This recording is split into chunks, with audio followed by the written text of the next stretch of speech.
Hi friends, నమస్తే. ఈరోజు మనము నల్గొండకు వచ్చామండి. నల్గొండలో ఒక క్లయింట్ విజిట్కి మనము ఈరోజు వచ్చాము. ఒకసారి అటు చూపించండి. ఇది ఈస్ట్ ఫేసింగ్ రోడ్ అండి. ఈ రోడ్ అనేది ఇంటికి ఈస్ట్ ఫేసింగ్. ఇది వచ్చేసి ఇక్కడ తూర్పు గేట్ రెండమ్మ. ఇది ఈస్ట్ ఫేసింగ్ రోడ్, ఇది తూర్పు గేట్.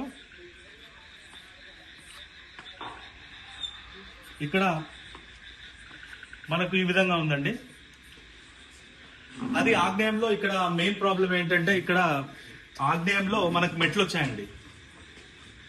ఇది ఆగ్నేయం మెట్లు. అటు చూపించండి. ఇది ఈ విధంగా పెరిగిందండి ఆగ్నేయము.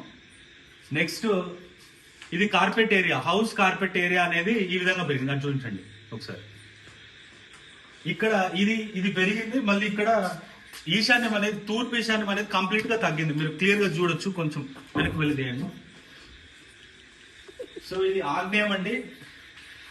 ఇది ఆగ్నేయం కార్పెట్ ఏరియా పెరిగి, అదే విధంగా మరియు ఈ స్టెప్స్ కూడా మెట్లు కూడా పెరిగాయండి.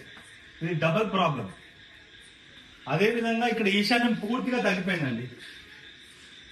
ఇది తగ్గిపోవడం వల్ల ఆగ్నేయ దోషం మరియు ఈశాన్య దోషం అనేది వచ్చింది.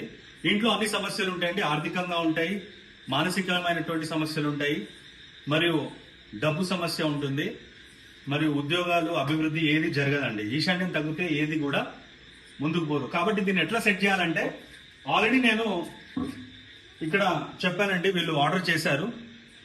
ఈ విధంగా వీళ్ళు ఆల్రెడీ 4 feet దీన్ని ఏమంటారంటే కబోర్డ్ లాగా ఇది చేశారు. నేను చెప్పిన వెంటనే వీళ్ళు ఇది తీసుకొచ్చి ఇది చేశారు. మిగిలిన వర్క్ ఇక్కడి నుంచి మళ్ళీ ఇక్కడి వరకు, అంటే ఈ మెట్ల పార్క్ ఒక లైన్ దారం తీసుకొని ఇక్కడ మిడ్ పాయింట్, మళ్ళీ ఇక్కడ ఈ పిల్లర్ చూసి ఇక్కడి నుంచి ఒక లైన్ దారం లాగేసి ఇక్కడ 90 degrees లో పైన ఒక పోల్ ప్రస్తుతానికి నాటమని చెప్పాను. తర్వాత పిల్లర్ వేసుకోమన్నాను. ఈ పిల్లర్ వేసుకున్న తర్వాత ఇక్కడి నుంచి ఇక్కడికి ఒక పార్టీషన్, అదే అట్లాంటి కార్డ్బోర్డ్, ఇక్కడి నుంచి అక్కడికి ఈ మెట్ల వరకు పార్టీషన్ వేసుకొని ఇక్కడ ఒక చిన్న గేట్ పెట్టుకోమన్నాను. అక్కడ ఒక చిన్న గేట్. సో ఈ విధంగా మీరు రిజాల్వ్ చేసుకోండి. మీకు ఏమన్నా ప్రాబ్లం ఉంటే స్క్రీన్ మీద కనిపించే నా నెంబర్కి కాల్ చేస్తే నేను అందుబాటులో ఉంటాను. Thank you friends.